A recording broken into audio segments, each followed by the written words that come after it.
It is near impossible to pinpoint the exact creation of a specific genre. If we're talking about slashers, we can cite films like Psycho in 1960, Black Christmas and the Texas Chainsaw Massacre both in 1974. However, in 1978, Halloween solidified slashers as a legitimate subgenre in the horror landscape. In the following years, many capitalized on this rising phenomenon. Film franchises like Friday the 13th, Nightmare on Elm Street, Candyman, and Scream soon became household names. At the heart of any good slasher is a memorable killer that audiences can cling on to. I don't mean in a creepy idolization kind of way, but rather a character that is dynamic, enjoyable to watch, and has a certain uniqueness. Let's look at Michael Myers. Myers is a quiet, obsessive, stalking-focused killer that favors standing ominously still and observing with little in the way of outright personality. Jason Voorhees, on the other hand, while still a nonverbal stalker, is a rage-filled character that breathes heavily to make his stature larger, someone that will bust through a door rather than hide in the shadows. Both are similar, but varied enough to be their own person. So, in a subgenre that appears to be so saturated with icons created seemingly overnight, how do you learn from the past to make something new? And yet, no movie can specifically set out to create an iconic character that survives through the decades. A status like that must be granted by the fans and audiences. In 2003, the world was introduced to the Firefly family in Rob Zombie's directorial debut, House of a Thousand Corpses. House of a Thousand Corpses follows the story of 4 road-tripping friends as they travel across America in search of roadside oddities.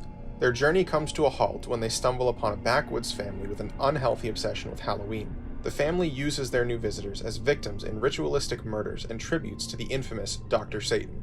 House of a Thousand Corpses uses the unfortunate situation of its protagonists to continue the trend of memorable slasher characters. Of course, there is inspiration drawn from other famous horror franchises. It is Rob Zombie we're talking about. The Firefly family, clearly modeled after the Sawyer family of Texas Chainsaw fame, utilizes each member to maintain a diversified dynamic. For the purpose of this conversation, we'll be looking at the 3 main killers, and the ones that take center stage 2 years later in The Devil's Rejects. First, there's Baby Firefly. Baby, played by Sherry Moon Zombie, is straight up psychotic. Then again, I don't think that means much in terms of the Fireflies. Anyway, Baby kills for a good time, fulfilling the adrenaline rush chasing archetype, someone who finds a certain joy in murder. You can see this clearly in the closing scenes of the movie when Rabbit Suit Mary attempts to run away in the cemetery. Baby has so much joy in her face while hunting her prey. This is partly contrary to her brother Otis. Otis still finds enjoyment in murder, seen when he and Baby are torturing Bill, yet Otis finds a specific creative drive in turning his victims into horror museum oddities. The stringy-haired creator claims that he needs to break free from this culture of mechanical reproductions. Certainly could be the musings of a madman, and it probably is, but this line shows that Otis feels trapped, and murder, mutilation, and rituals are his way of escaping. Finally, there is Sid Haig's Captain Spaulding. Spaulding is perhaps the most interesting killer in this movie. The fried chicken enthusiast is one of the first characters you meet. He looks the part of a killer, sure, but is only seen killing a man attempting to rob the gas station. After cleaning up, the 4 main characters, the aforementioned road trippers, enter the gas station and learn about the legend of Dr. Satan. Quick break time before we keep talking about Captain Spaulding. It's important that you know some foundational horror first. In most slashers, the plot centers around the relationship between the norm and the other. I've talked about this on the channel many times, but the gist of it is, the norm is the character or characters that represent normal society, anything that is easily relatable to the viewer. The other is the outcast, something that stands against all forms of normalcy that builds up the norm. Think Final Girl and Killer. But there's a third archetype that rarely gets mentioned as often. This is the Doomsayer, the character that warns the norm about whatever evil they will soon go up against. Crazy Ralph of Friday the 13th 1 and 2 is the most famous one, just to put it into perspective. Okay, back to the movie. When Jerry insists on Captain Spaulding giving out the directions to the Dr. Satan tree, Spaulding refuses, stating that Jerry should forget about it and that it's a waste of time. While not quite saying that the road trippers will die a bloody death, he does try to dissuade them from going. At this point, the film is positioning Spaulding in an interesting spot. Is he the other? But how can he be if he's now taking up the role of the Doomsayer? Based on how the movie continues to show characters like Baby and Otis, I believe that the viewer is meant to see that Spaulding has put a foot forward in making his case for his lack of involvement, solidifying his role as the Doomsayer. Why would an antagonist tell the main characters to stay away? Maybe the robber murdered during the intro was a Psycho-style red herring. There's also a moment during the Firefly family dinner where Otis insults Spaulding, claiming that the clown doesn't know much of anything. This makes the eventual reveal of his being an accomplice all that more shocking. But Spaulding's interest comes mostly when he's off-screen, when the audience has time to forget how suspicious he and his gas station really is. In Baby's first scene, when she takes the road trippers to the Firefly house, it is immediately implied that this family is not the epitome of innocent suburban America. Right after Baby gets in the car, the film cuts to a monologue in which she states, "If someone needs to be killed, you kill him." And unlike Spaulding, there is no redeeming action to lead the audience into thinking that maybe she's not a villain.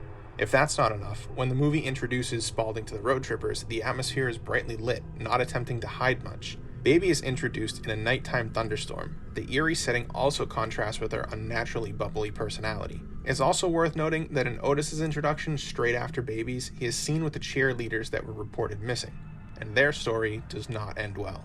So, where am I going with this? So far, we've really only touched on the first 20-ish minutes of the movie, and already the structure is set up in a way that hooks the audience on character rather than plot. There's empathy towards the road trippers, intrigue in the sporadic inclusion of Captain Spaulding, and most importantly, development of the killers. Baby, Otis, and the rest of the family have clear intentions to do evil things to the protagonists. For the remainder of the plot, their actions add more information rather than exposition. Once the dinner is over and the Fireflies put on their show, the road trippers are held in the house against their will, and at this point, there is half of the movie remaining. That means that for the next 40 minutes, the world is a Firefly playground hell-bent on blood. But instead of 100% gratuitous violence, the film goes on to show how Baby, Otis, and the rest of the family fit the qualities of slashers. Remember these? Rather than create a singular character to attempt to fit each quality, House of a Thousand Corpses takes the more difficult route of creating multiple characters. In the first half of the movie, the script is focused on introducing the killers that will carry the plot. This is the how of the three slasher qualities. The second half of the film answers the why. It's one thing to say that these are the worst on-screen killers of the 2000s, but it is another thing to show it and back it up. We've talked already about how Otis and Baby establish themselves, but after the halfway point, their actions not only get worse, but solidify their roles as quintessential slashers. Instead of simply yelling at the bound cheerleaders, Otis turns Bill into Fish Boy before wearing the skin of Denise's father. Where Baby initially sabotaged the road trippers' ride, she now scalps Jerry and hunts Mary like prey. Their repertoire of violence is expanding, thus giving the viewer more reason to look away. This growing aptitude for mutilation keeps them dynamic, always finding new ways to kill. Their unpredictability holds the audience's attention, and their personalities help them to stand out in a killer crowd. But let's brush up on Captain Spaulding one last time. He doesn't get quite the same treatment as Baby and Otis. In fact, he doesn't hit his stride until The Devil's Rejects. Then why is he included in this list? Well, since we're discussing the characterization of the murderer, Spaulding is the most compelling. Since he's not shown doing much explicit killing besides the first scene, he can't be referenced the same way as the others.